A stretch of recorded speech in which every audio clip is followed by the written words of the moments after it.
देखिए विजन जी, बहुत इजी है ये। यहां पर पहले समझिए, I was enjoying my hands free ride eight top speed.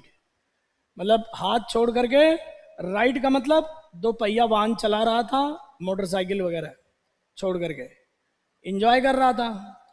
अब अचानक उसी समय, तो पहले इंजॉय कर रहा था, अचानक a motor bike came towards me from the opposite, opposite side से एक मोटर बाइक आई। तो सी जो है इंट्रोडक्टरी स्टेटमेंट है, और इसके बाद फिर कोई घटना हो रही है, फॉलो कर रही है, फॉलोइंग है, तो सी ए। अब स्टूडेंट जी आप ध्यान दिए, आई ट्राई टू सर्व, रुकिए, सीक्वेंस ऑफ इवेंट देखना है यहां पर। यहां पर सेंटेंस को देखकर नहीं पता चल रहा है, सीक्वेंस ऑफ इवेंट, तो इसमें लिख लीजिए ये सीक्वेंस ऑफ इवेंट वाला केस है। सीक्वेंस का मतलब टाइमिंग, सीक्वेंस ऑफ इवेंट्स, घटनाओं का सीक्वेंस देखो बस, यहां ग्रामर का रोल नहीं है, सेंस करो। I try to swerve, swerve का मतलब लिखो move, move suddenly, move suddenly, out of the way, कोई ध्यान नहीं दे रहा है। खास तौर से सर्किल में ऐसे घूमते हैं ना, ऐसे मूव करते हैं, टर्न, स्वर्व का मतलब है टर्निंग, ऐसे करके घूमना, गोल गोल घूमना।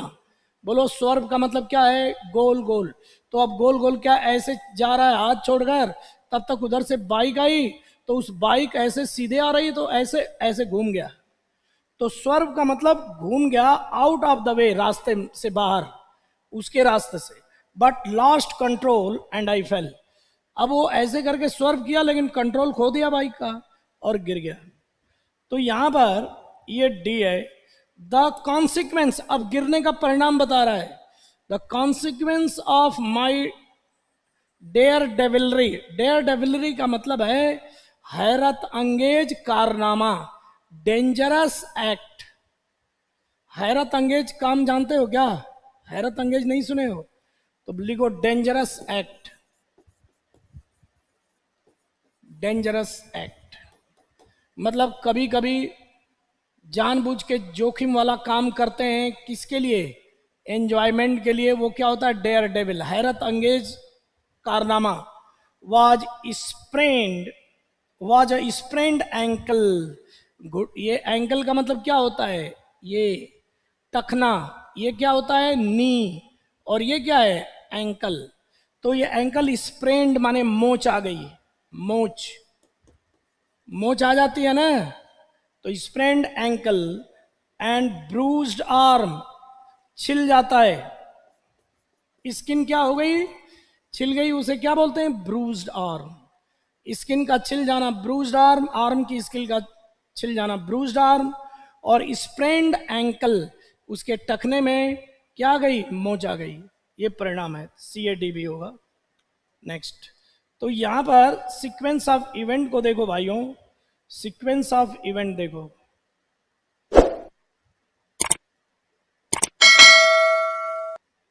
अब देखना यहां पर, there are several factors that का मतलब यहां विच है, ये विच है स्टूडेंट जी, आप ध्यान नहीं दे रहे, विच, और ये प्लूरल है एंटीसीडेंट, इसीलिए वर्ब में एस नहीं लग रहा है। देयर आर सेवरल फैक्टर्स माने कारक जो योगदान देते हैं टू विजडम, नॉलेज प्राप्ति के लिए, ज्ञान की प्राप्ति में योगदान देते हैं। अब ये ए तो हो गया। अब ऑफ दीज आप देखो तो में से, इनमें से, मतलब इन फैक्टर्स के लिए दीज आ रहा है, इस दीज को। अब यहां पर देखो ग्रामर का यूज हो रहा है कि ये दीज प्रोनाउन किसके लिए है? फैक्टर्स के लिए। और ऑफ का मतलब में से, इन फैक्टर्स में से I should first a sense of proportion, I should put first sense of proportion, मतलब अनुपात की अंडरस्टैंडिंग, समझ को मैं पहले रखूंगा। मतलब किसी चीज को किस अनुपात में किया जाए ये समझ। ओवर, अगर मान लो किसी ने कहां पे किस अनुपात में प्रशंसा करना चाहिए, किस प्रोपोर्शन में क्रिटिसाइज करना चाहिए, यह एक विजडम का पहला जो है फैक्टर है।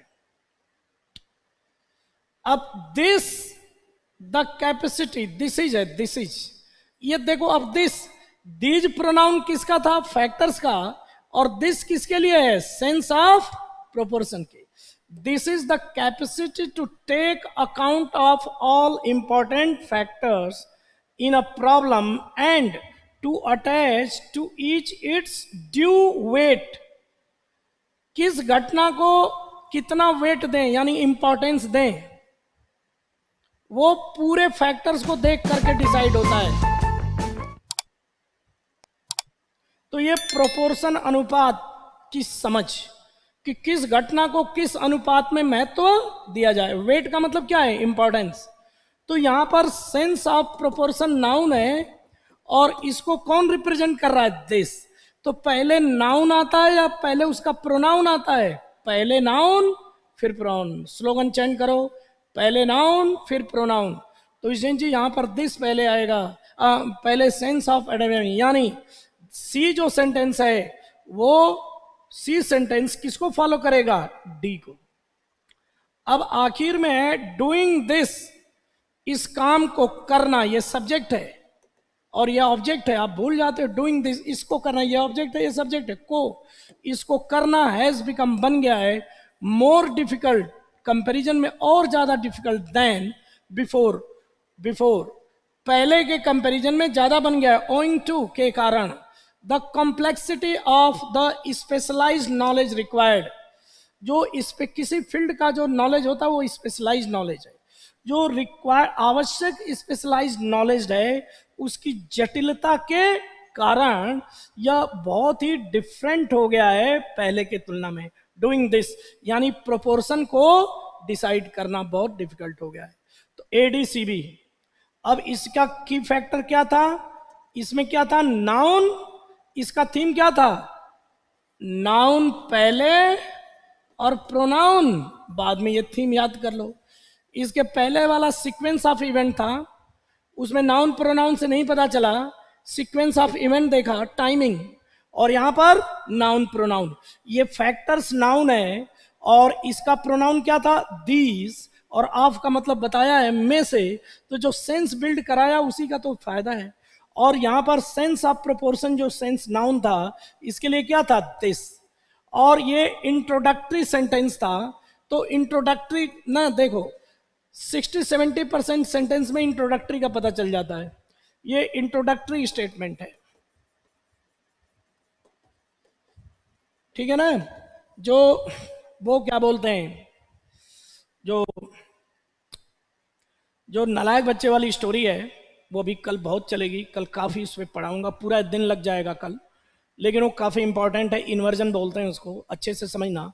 तो आज थीम याद करो कि जेंडर इक्वालिटी, सोशल एटिकेट्स, नालायक बच्चा और एंड की कहानी, ये चार को घर जाके रिवाइज कर लेना, बहुत आता है। ये जो टॉपिक है ना, आना ही आना है, हर एग्जाम में आते हैं, इसमें उतना सेंस नहीं होना है, सेंस तो आराम से हो जाता है, लेकिन ये क्या है कि इवेंट है ग्रामर के, ये आते ही आते हैं, एंड वाला इवेंट, सोशल एटिकेट वाला, जेंडर इक्वलिटी वाला, और ये नालायक बच्चे, ये स्टोरी आते ही हैं। ठीक है फ्रेंड्स, कल फिर मिलते हैं, नमस्कार, थैंक यू।